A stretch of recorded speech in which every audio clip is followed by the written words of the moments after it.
Hey everybody, welcome to Python DeCal. Today's Wednesday, March 10th it is. And yeah, I hope everybody's doing well. We just finished our homework assignment. I hope it wasn't too rough on everybody. If you feel comfortable, please go ahead and turn your camera, but you don't have to if you don't want to. I just really appreciate it. The attendance form is on the slides and I posted it in the chat, but I'll send it one more time just in case anybody new has come. But yeah, let's go ahead and get started. So we've got some big announcements. We have groups ready to go. These are the groups for everybody curious. If you did not fill out the form, I put you down as an unknown. I've talked to one person so far of the three unknowns, so that will be addressed sooner or later. So if you're watching this asynchronously, if you're not here, I will reach out to those people. But yeah, so these are the groups. We got Rav and Michelangelo, Megan by herself, Roselle herself, and then Carlin and Asher, and then Fabi and Derek. I hope I pronounced everybody's names right. I feel so bad if I didn't. Let me just post the attendance chat one more time. Cool. Yeah, so I encourage you strongly to reach out to your partner. We'll make a little bit of time in lecture today for you to do breakout rooms with each other and talk. Yeah, and then yeah, so that's all I have to say about the groups. If you decide that you want an extra person or you want to merge groups or something like that, send me an email and we can discuss possibilities of that as well. I put people together based off of time zone as well as their interests. So whatever you put down as your like primary interest is probably what the other person put down as well.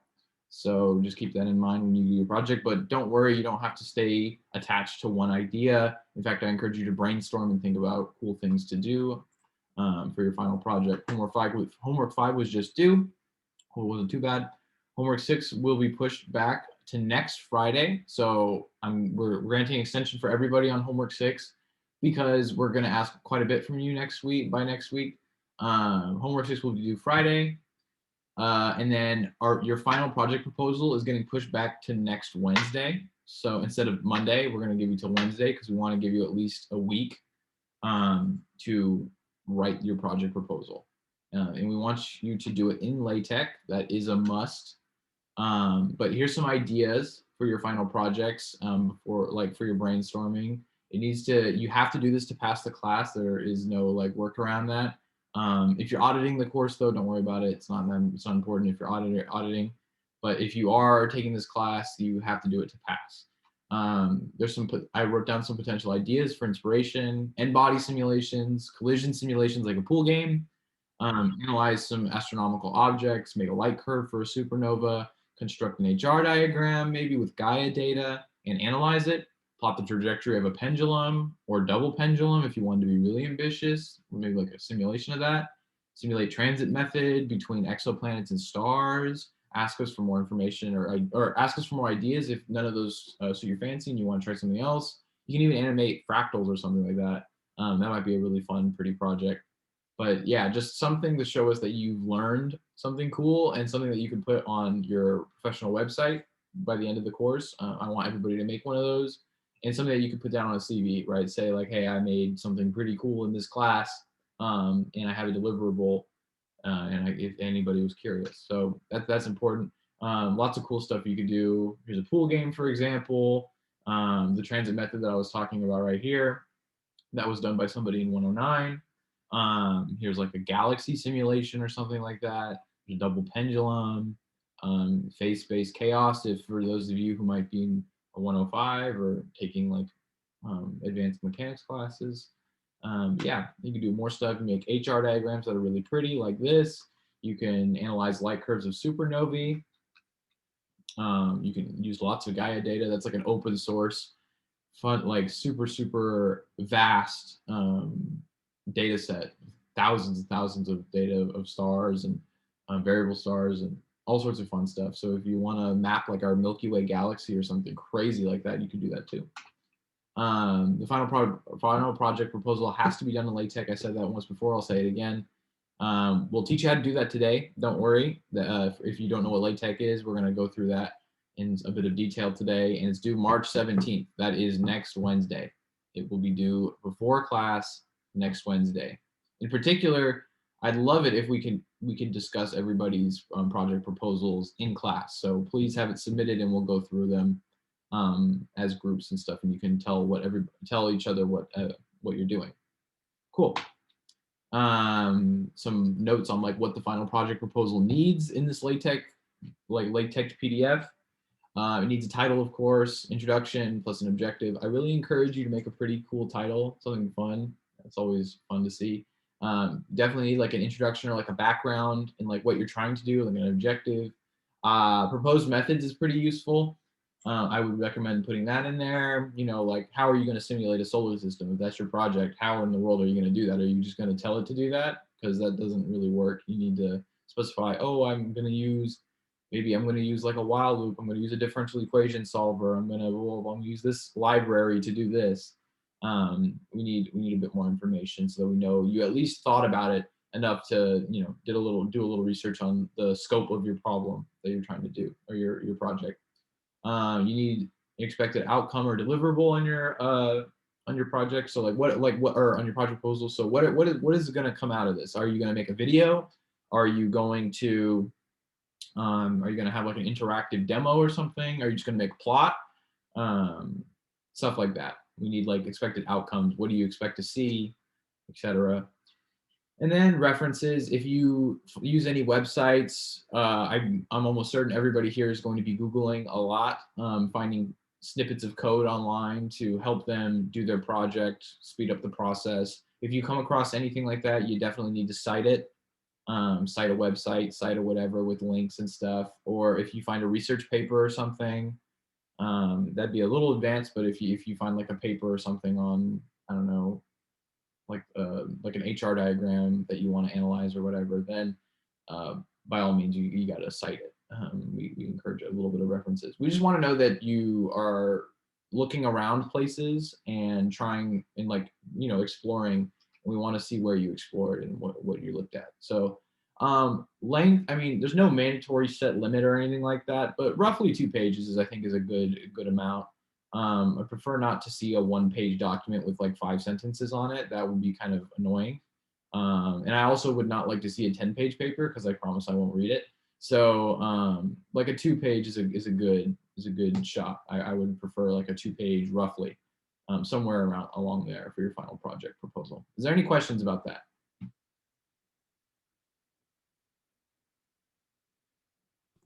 Is the proposal like, should this be finalized, or maybe if something changes like our title or something, is that okay? Or is this like kind of what we have to go by?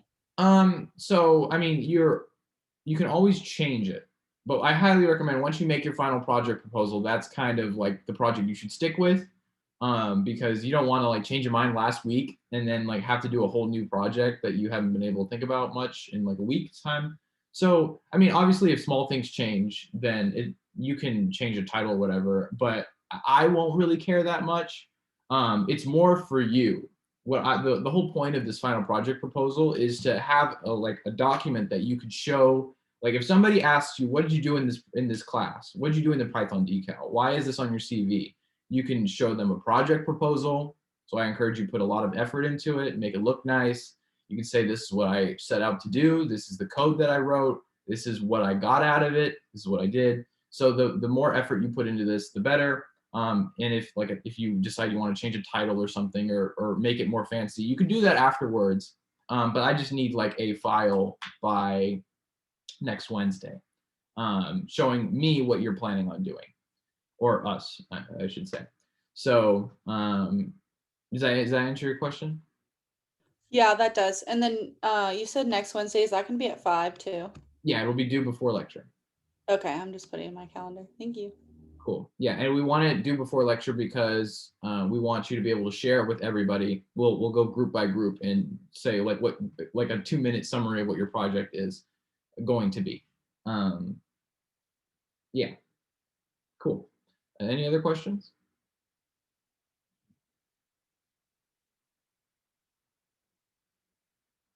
Okay. if there is no other questions, we're going to be breakout rooms. For those of you that are working alone, I'm going to put you together so you can just chat or whatever. But I encourage you to go into a group breakout room with your partner. In there, I highly recommend that you discuss what you're interested in doing first and foremost. See what you guys want to do. There's tons of options out there, lots of fun stuff to do. And you know, certain projects are a bit too ambitious, right? If you're planning on writing your own different or like partial differential equation solver, it's probably a bit out of the scope of the class. But if you want to simulate a solar system, we had everybody do that last semester. So, you know, somewhere in the middle might be a good thing. Might be really ambitious, want to simulate a galaxy, might just want to simulate a double pendulum. That's all ambitious in its own, right? And just the more ambitious it is, the higher I advocate a little bit of caution, but also know it'll be more impressive to show somebody in the future. So just keep that in mind when you're deciding what you want to do, and then also keep in mind your limits, like what you know, right? If you don't know anything about like quantum field theory, don't try and do like some crazy simulation where you're like making like ferromagnet stat mech stuff, crazy stuff like that. You know, just make sure you're doing something that you feel like you could do, with a lot of work, of course. This should be the equivalent of like maybe 3 to 4 homework assignments spread out over like 4 or 5 weeks, right? So just keep that in mind.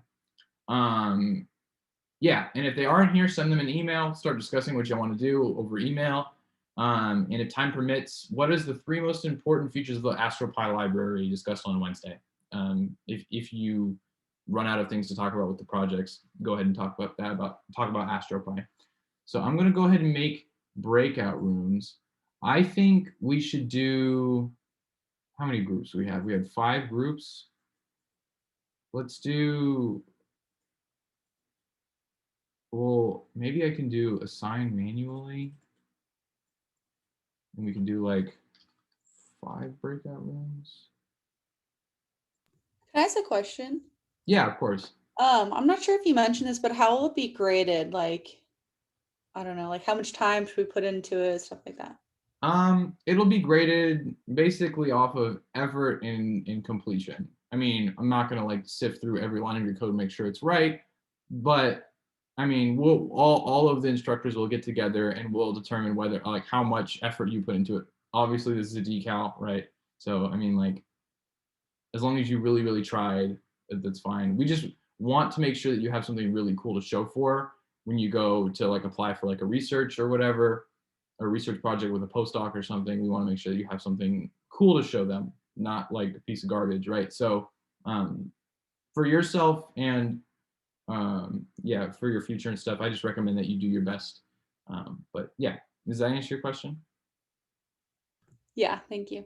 Yeah, it'll be a very much completeness based question. So we'll do 1 room here. We'll do, oh man, I think I said, okay, not everybody's here. Let's do, well, I gotta go check those rooms again. So, yeah, Derek. Sorry it's taking so long.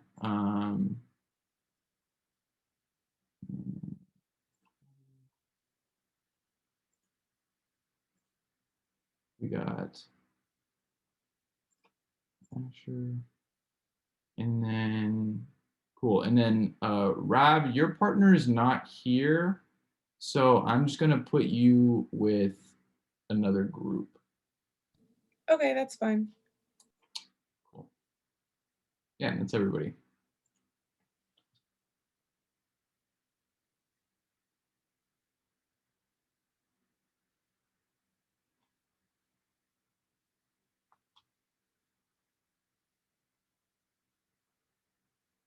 Cool. I think everybody's gone. And then I'm going to stop recording.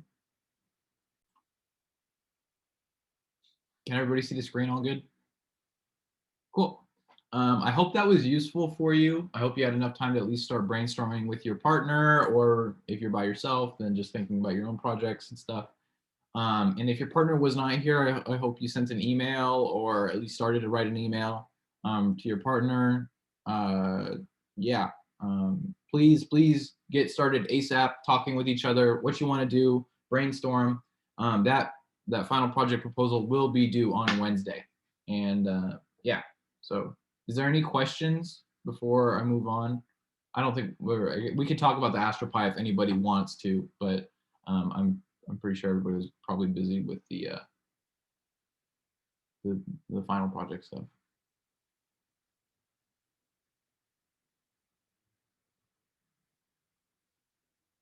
Okay, I don't think there's any questions. If that's the case, then let's talk about LaTeX. How do you do it? Well, what do you do? How do you use LaTeX? So this is like what we use for scientific writing. Always, you will always use LaTeX. It is the superior form of writing math and words and stuff. So we love using it. It's kind of like coding, but for like super basic level coding, I guess you would say. It's like if Microsoft Word was turned into a coding language, it would basically be that. It's like a typesetting system. Like I said, it's code like. It's very fun when you get the hang of it, and you make some really pretty documents. The way we write LaTeX is on this program or on this website called Overleaf. There are other ways to write LaTeX. You can download LaTeX native to your computer. That's how I do my problem sets. But if you ever collaborate with somebody, Overleaf is like Google Docs for LaTeX. It's the best thing ever. So good. Raphael and I, for example, we would always do our LaTeX for our 5CL labs and 5DL labs and stuff like that. So it's very, very useful. It's on overleaf.com. You have to make an account. Just make an account with your school email. You'll get the free premium stuff. Super good. Super free, super yummy. Great. Love. I don't know why I use yummy. It's not important. Yeah, it's a great online LaTeX editor. And I will show you how to use it in just a second. You need to use packages in Overleaf. Similar to like in Python, you need to import packages. The way you use them or import them is a little different. But nonetheless, you need to use a package to do a certain thing. Some symbols and stuff are only available in like an AMS math package. Some physics equations are just automatically ready done like in a command for you with the physics library. There's tons of different packages to use. And of course, if you don't know how to do something, Google the hell out of it. That's how we do it. If you don't know how to do something, just Google it. And there are so many websites that have tons of resources for you to show you how to LaTeX. But we'll just go through the basics right now. So if you click on the links on our, that's bright. If you click on the links on our slide, this is the Overleaf tutorial, basically. New to LaTeX, here, start with this basically 30-minute guide. It'll walk you through everything. You just go through all these. If you want like a specific guide on how to use an image in your LaTeX or on your Overleaf document, how to make a menu, how to use a template, yada, yada, yada, go click on these links. It'll be all in the slides. They'll be available as soon as lecture's over for you guys to go click on. But that's all fun and games. Let's go ahead and actually, I have a LaTeX, or I have an Overleaf open. Here we go. Yeah. So this is like your homepage. When you sign in and you make an account, this is what your Overleaf will look like. You'll see on the left, there's new project, and then all your projects like information here. And then these each are a different project. So if you click on it, it'll take you to like your workstation for that specific project, that file. And I have lots of different files here that I've been accumulating over the past, 2-3 years now. But what I will do with you guys today is just walk through like the absolute basics. So let's go ahead and start a absolute new project, blank and everything. We'll just call it Python DeCal Scratch. Okay. Oh, I gotta log in. Give me one sec. There we go. So just oh man, okay, that's annoying. Python DeCal Scratch. Cool. So we're gonna make this new project. This is what it looks like when you're inside of your own project. Nice. Let's add some spaces here. I'm so used to coding, but you can actually put spaces here.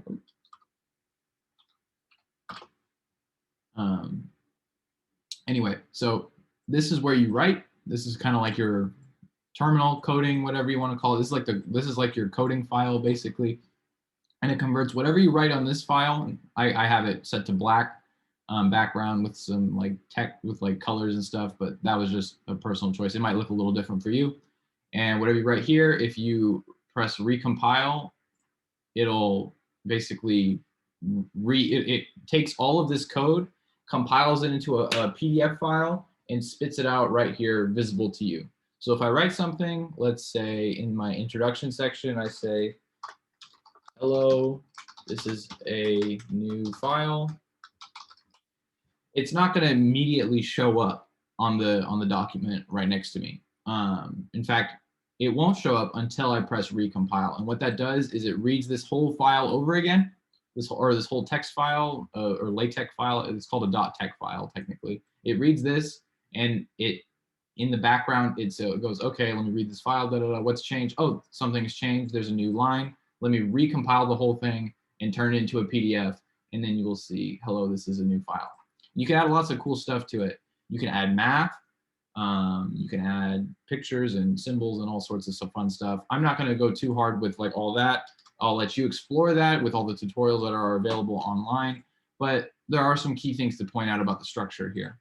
So in the beginning, you always start with the document class. I think like articles, the default. Usually you don't play around with this too much unless you want to like change like the margins and stuff, like the spacing of the margins and whatnot.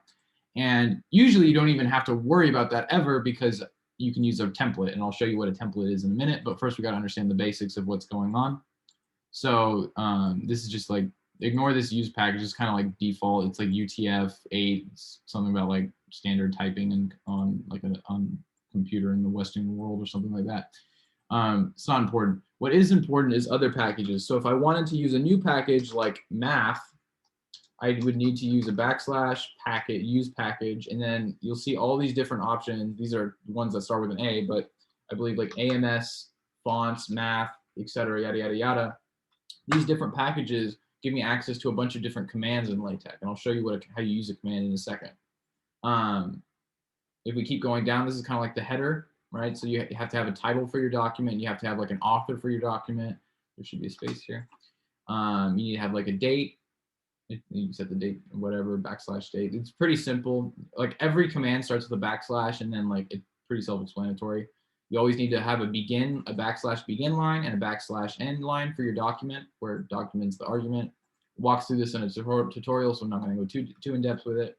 And anything in between those two statements is perfectly valid to be put in your LaTeX file. You can make sections like how we have here. We have / section introduction. I can make a new one if I wanted to, where I call it / section. I could call it whatever I want. Maybe I could call it fooling around, right? And I could write whatever I want in here. This is a dumb section. So if I press Command Enter, if you're on a Mac, it's like a shortcut for just going over here and pressing recompile. So when you see it update out of nowhere, just know I'm pressing Command Enter, but it's the same thing as pressing this recompile button. You'll see, boom, I made a new section. It's numbered. If you want to get rid of numbers, I believe you do a star here, if I remember right. If you put a star and recompile, it gets rid of the number. That's the same for like any like command that uses numbering system. Whoa, what did I do? There we go. If you use any like command that numbers things, then a star gets rid of the numbering. It's not super important though. You could do subsections. So if you wanted, I could do inside of a section. I could go subsection, right, and say this is a subsection. That'll be like that'll be like the title to my subsection in the fooling around section, right? And it's 0.1. I mean, if I wanted to include the numbering, then it would look like this.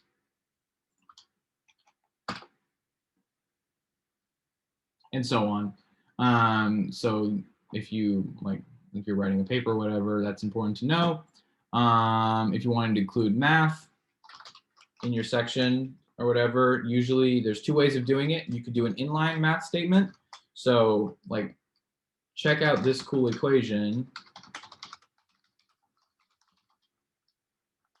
The way you start like a math line or a math environment in a LaTeX file is you use like $signs. So anything inside like a pair of $signs is considered like read this like math.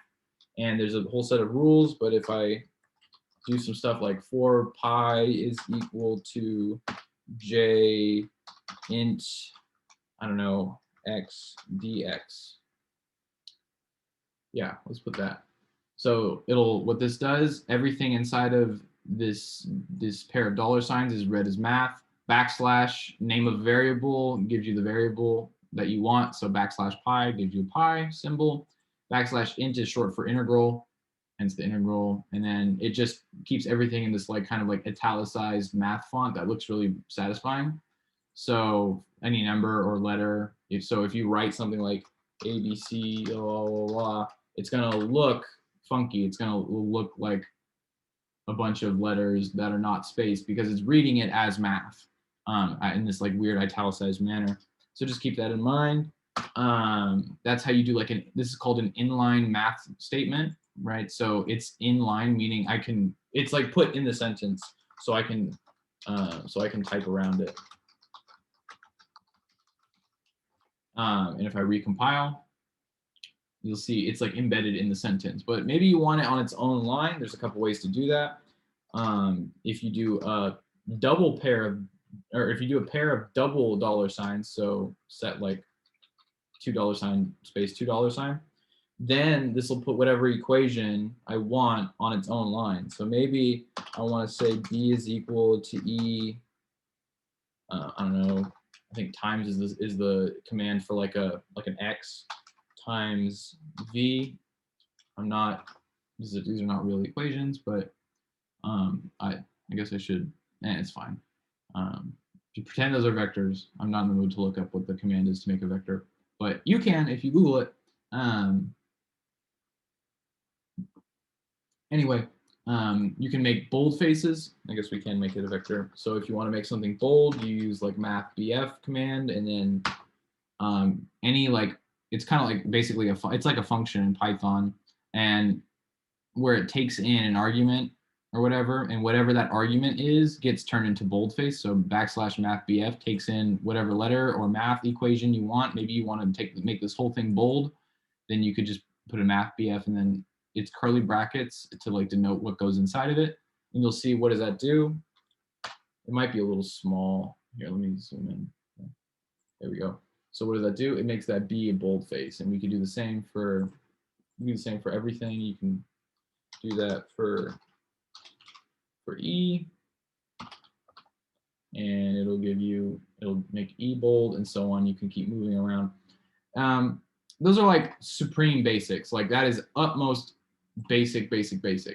So now I don't want to really go much more in depth. You can look at a tutorial. They're linked on our Google Slides if you want to check them out.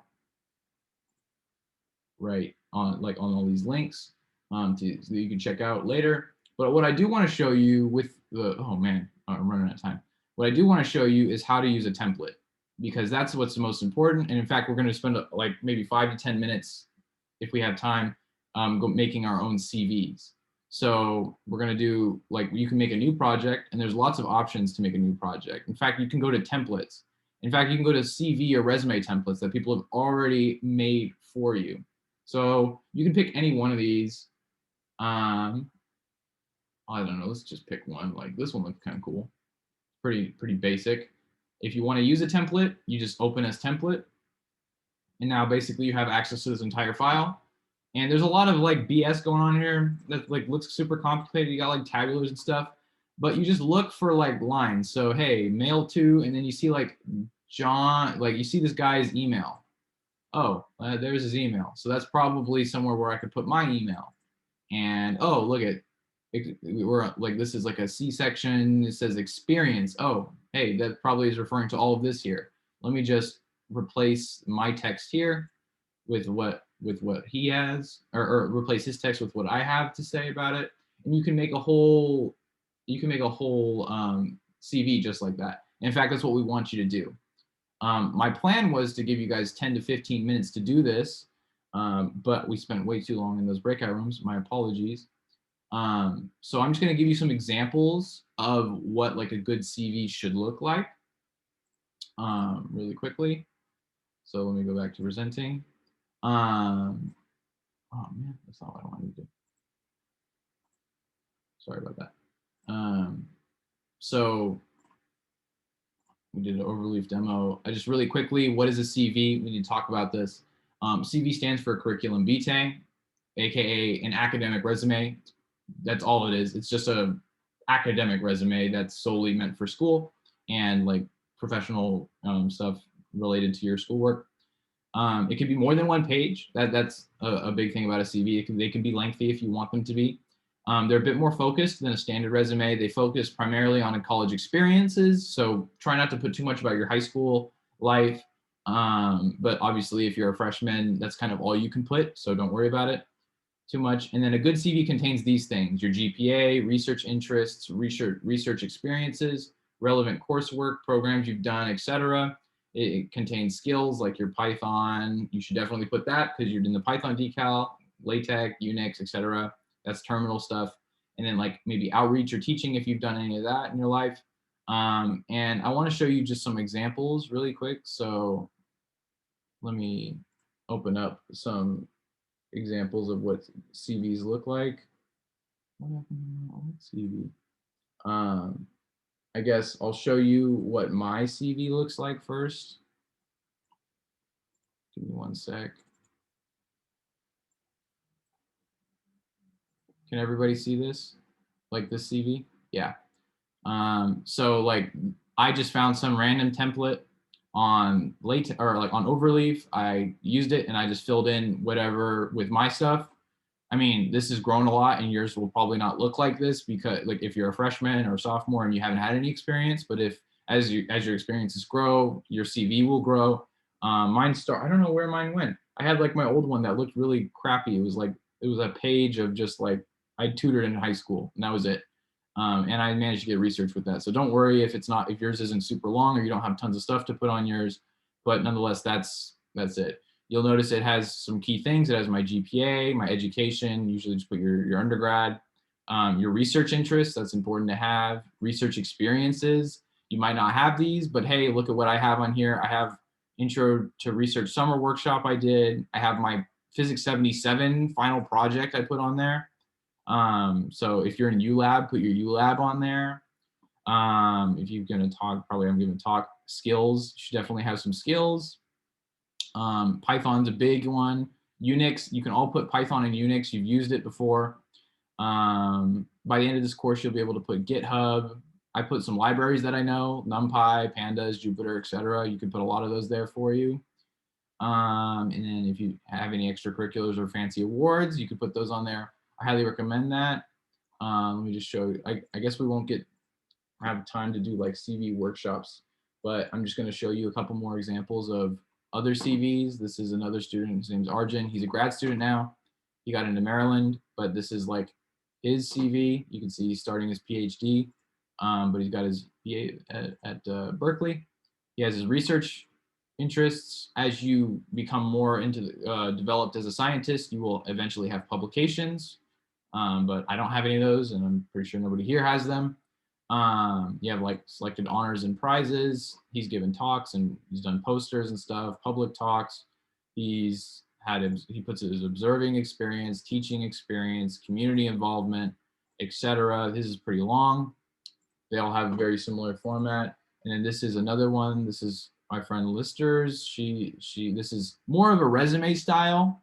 It's a one pager, but regardless, it's still like a good example of what you can do in LaTeX if you find like a pretty one that you like. You have your profile, research experiences, work experiences if you want. Skills are important. Leadership experience if you have that, awards and accomplishments, whatnot. I think everybody gets the point. Sorry, I plan to have like 10 minutes at least for you guys to work on your CVs with us, but if you like, we're running out of time with that. So if you want to stick around, you can. You don't have to. I'll stop sharing. I will stay here for another 10 minutes or so. And if you want to work on a CV in a breakout room or something with us, then you're more than welcome to. But I strongly encourage that you start working on a CV when you have the time. It's good practice for your LaTeX, and it'll help you for your final project proposal. Also, we'll do professional websites, and you should have a CV on your professional website. So you might want to get started on it as soon as possible. And eventually I'll make it due. I have to decide when we'll make like your CV LaTeX file due. It'll probably be a week or a couple weeks after spring break or something like that. But just know there will be an assignment where you do have to do a CV. But yeah, so if you want to stick around, you can work on it for a couple minutes or like 10 minutes or something. But you guys are free to go. Sorry for going a bit over time. Thank you. I have a quick question. So if you're doing like a double major, would you put like your GPA like total for like, you know, whatever, or like would you put like the 2 GPAs that are like like major specific, I guess? What I would recommend, oh man, I'm really dark. Usually the GPA is not the most important thing. I just put like my total GPA, and then if they want to see the difference, like, or ambiguities, you give them your official transcript or your unofficial transcript. So don't worry too much about the GPA. It's more like just a number. But if you want to separate them, you can. Like, don't feel like you can't. If you want to have like your physics GPA and your astrophysics GPA, then that's fine too. It's totally fine. Okay. Yeah. Awesome. Thank you. Cool. Let me turn on the light. It's so dark in here.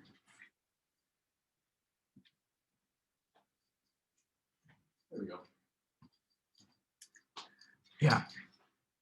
Man, I spent way too long on those first breakout rooms. I had plans to do a CV workshop today. Oh well.